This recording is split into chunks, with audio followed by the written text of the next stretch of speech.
happen because the boss says, we're going to give it.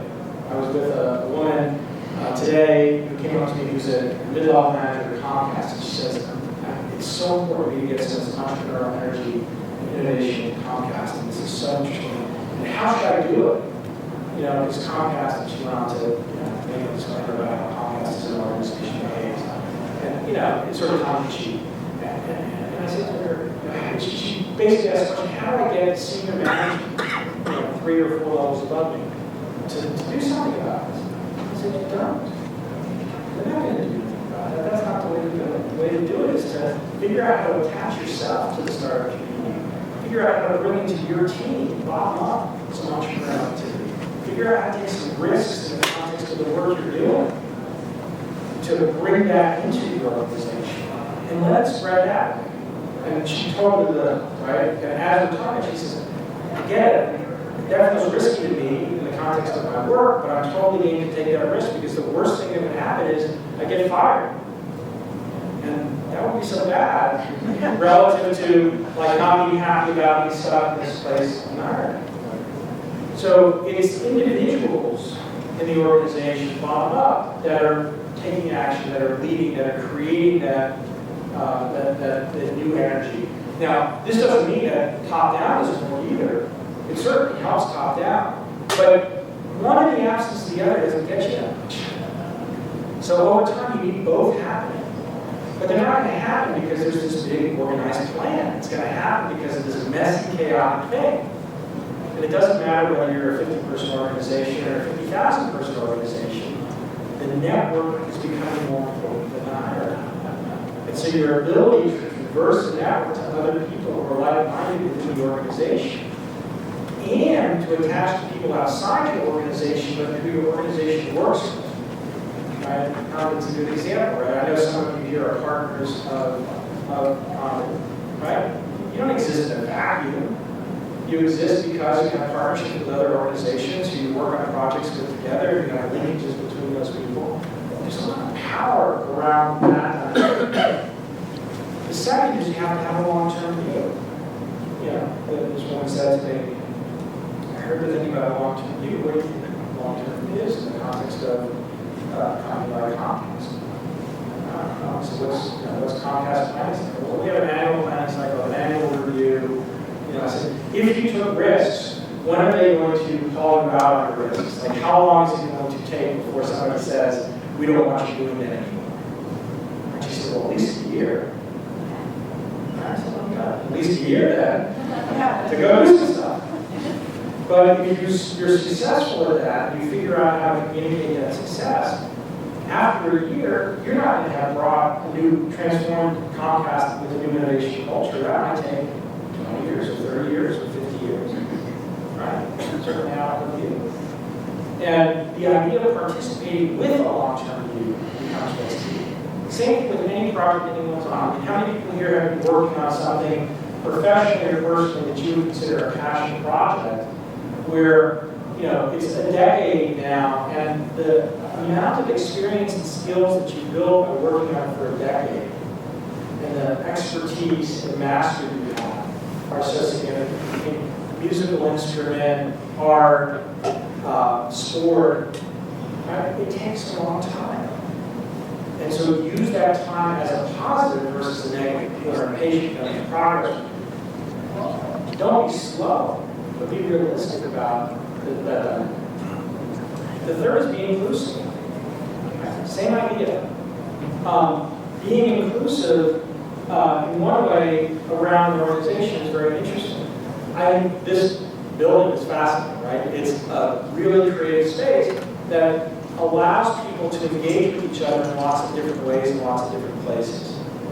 If you think about so many offices that we're in these days, think about the transition from the madman offices of the 1950s to the cube farms of the 1960s and 70s and 80s, and the cube farms in the suburbs, right? How many people wake up in the morning and say, I can't wait to go to my cube in the middle of a soul-crushing office park where there's some trees, and the trees are kind of dying because there's really nothing else but the trees that are dying near them. Right? We all dream of it, right? Like, isn't that exciting? That's where you want to go to work. You don't want to go to work in the middle of, downtown Denver, or in, a fascinating, interesting place like this, sort of on the edge of downtown Denver, or in something in downtown Boulder. I mean, you've had this re-urbanization of business and of innovation where people have wanted to move back to the city and have this energy around the city. One of the things that comes out of that is this notion of density. Right? Having people near each other that are working on similar things creates real innovation and real activity around it. You still need private space, because to think, to concentrate, to be able to make progress, a lot of times you need private space. A lot of tech companies solve private space by giving everybody a pair of these headphones. And that's how you create your private space. But a lot of offices are very thoughtful and creative about that. If you think of a city like Boulder, for those of you that know Boulder, almost all of the entrepreneurial activity in Boulder, let's say, on a company, index company basis, not number of employees, but number of companies, more than 50% of it is within a five block area of downtown Boulder, maybe 5 by 10 blocks. Just incredible density of people working in different companies, but all working to create new things that are then all part of this intense community. But that's the physical connect and the physical inclusiveness. The virtual connect and the virtual inclusiveness is just as important. We have investments all around the U.S. We have video conferencing infrastructure everywhere. It's pretty simple today. Even low video conferencing using Google Hangouts is straightforward. This notion of changing your work behavior so that you have much more of an interactive experience versus yet another 19-person conference call, where as everybody's getting on a conference call, it's 1:04 p.m., and then things still going beep, and somebody says, "Who joined?" And somebody else, before they answer, it says beep, and then somebody says, "Who joined?" on top of the person saying their name. And you spend the first 10 minutes of the conference call just getting everybody in the conference call. And then the person who's the most important person in the conference call is still not on the conference call because they're running late, so you get 19 people. That's stupid, right? That's not the dynamic of how real innovative work happens. So using the virtual to help extend the space out of the physical is very powerful. It's a very powerful way to continue being inclusive. And then that last principle, activities and events, the phrase I like to use, it came up last year that we started with, is a doer-ocracy. We're all familiar with the notion of meritocracy, right? Our business is a meritocracy. If you work hard, you do well, you're going to get ahead. And I think when most people hear that today, they think that's bullshit, right? That was HR from the 1980s, and it's not working. And sometimes it's true. I mean, it's not always true. But most of the time, it's just sort of a surface thing. It's not really the essence of what matters. The startup community is not a meritocracy. The startup community is a doer-ocracy. People who do stuff make progress. People who do stuff get power. People who do stuff get recognition. So the idea is you want to get people doing stuff. That's the currency that matters. And that's the currency that matters around innovation. Doing stuff doesn't mean doing it right necessarily, because a big part of innovation and a big part of entrepreneurship is having lots of things not work. In fact, almost every company I've ever been in that was successful, that involved successful, has had at least one near-death experience. Not like the flu, but like, their arm just got chopped off, and they're going to bleed out and they'll figure out what's going on with it. The other dynamic around that is that most successful companies are a long connection over time of successes and failures, where you learn from the failures and then amplify the next successes. Think about your projects. Everybody knows who does anything that's project related. There are always flaws, right? They work, you lay it out, here's the schedule, here's the timeline, here's exactly what's going to happen, and it's going to be flaws.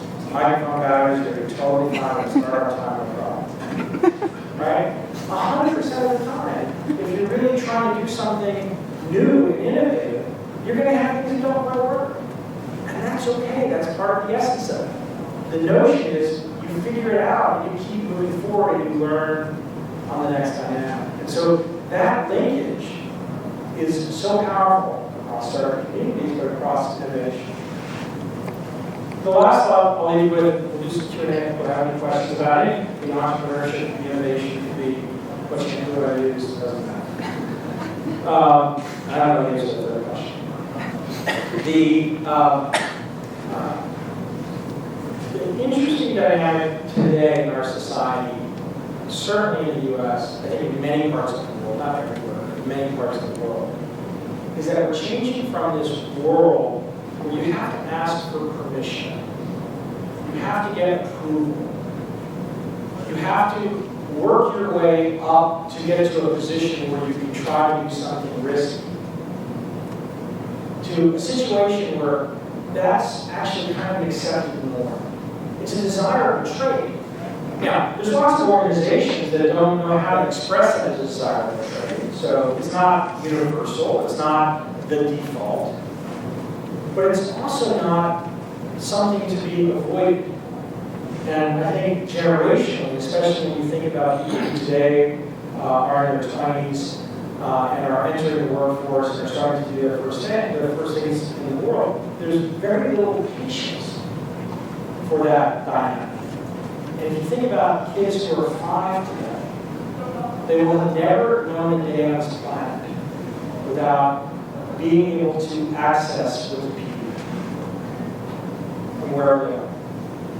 They'll never know a day when they can't communicate electronically, immediately, over any geography without any cost or any perceived cost. There's so many things that are changing in terms of how we interact with each other as human beings.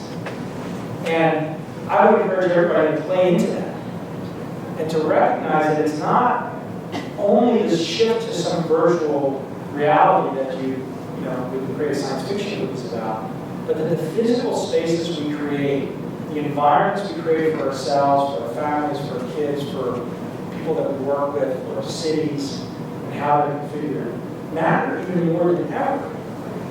Because we want to create environments that are incredibly stimulating, but still allow this network phenomenon, still allow this creativity, still allow this free flow of people and information across them. And I think that's a big challenge for a lot of cities and for a lot of companies over the next 10 or 20 years. But you see it happening and being reinvented in some incredible places. Anybody in this room from Detroit? Anybody in this room been in Detroit in the last year? Pretty crazy, isn't it? You have a city, I ran in Detroit Marathon in 2012 in the fall. You have a city that was built for 2.5 million people that, I don't know what today, but 2012 had less than 700,000 people. Okay? It's crazy. However, if Google Maps says to get from point A to point B, you go from here to here, that's not what a cab driver took you. Cab driver took you to the highway, way over here, and back here. Because going from here to here, you could get killed. It was dangerous. And there's no cost to using that infrastructure because there's so much of it. Now you have a city that's reinventing itself. And the way they're reinventing itself is not by taking all those roads out and resizing the city for 700,000 people, but by changing the public spaces, changing point A to point B and what's happening there. Putting Andy Gilbert, who owns Quick Loans, is one of the leaders of the city, took this entire company from the suburbs and moved it into a building high-rise in downtown Detroit. What happened when he did that? All of a sudden, all around the high-rise, restaurants, coffee shops, dry cleaners, I just revitalized the 3x3 blocks part of the city, hotel, just by changing the focus.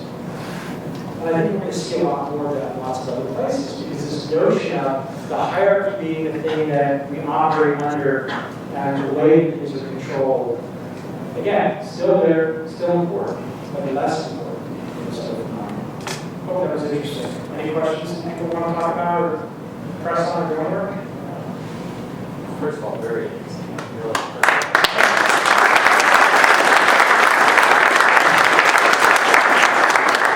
I know it's